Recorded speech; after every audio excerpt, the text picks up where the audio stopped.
The Cast. Something dawned on you when you heard the children's song, "Merrily, merrily, merrily, merrily, life is but a dream."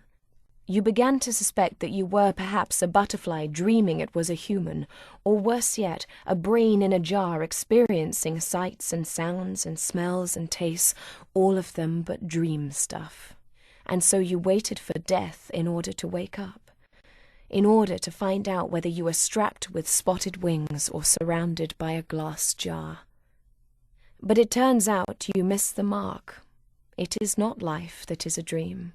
It is death that is a dream. Stranger still, it is not your dream, it is someone else's. You now recall that your dreams always had background characters, the crowds in the restaurant, the knots of people in the malls and the schoolyards, the other drivers on the road and the jaywalking pedestrians. Those actors don't come from nowhere. We stand in the background, playing our parts, allowing the experience to feel real for the dreamer. Sometimes we listen and pay attention to the plot of the dream. More often, we talk among ourselves and wait for our shift to end. This is not a job choice, but indenture. You owe the same number of hours of service as you spent dreaming during your lifetime. No one is very pleased about this work except for some former thespians among us. Mostly we give them the interactive roles every night. We're happy to sit in the background. If we're lucky enough that the dreamer casts us in a restaurant, we get a free meal out of it. On less fortunate nights, we're cast as masqueraders at a terrifying party, or as sufferers in deep circles of hell, or as co-workers who have to point and laugh when the star walks in without clothes. For those in the interactive roles, lines of dialogue are flashed on a screen behind the dreamer to be delivered as convincingly as possible. Most of us give poor performances. We're not trained actors and have little incentive.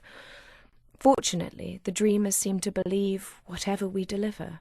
Even if we don't look like the characters in question, the dreamers are convinced that we are who they think we are, and are only mildly confused even when we cast different genders in the roles. Once, a long time ago, the dream casts went on strike, and then for 3 days everyone on Earth dreamt of wandering empty homes and threading through deserted streets. Interpreting this as a grim omen, several people jumped to their deaths. When they showed up as new inductees in the Dreamcast, their piteous stories brought forth tears of sympathy from the others who abandoned the strike immediately. Perhaps it doesn't seem to you as if the afterlife is much of a punishment, but I haven't told you the worst part. In the mornings, when we're done with our nighttime haunts in other people's skulls, we fall into restless slumbers of our own. And who do you think populates our dreams?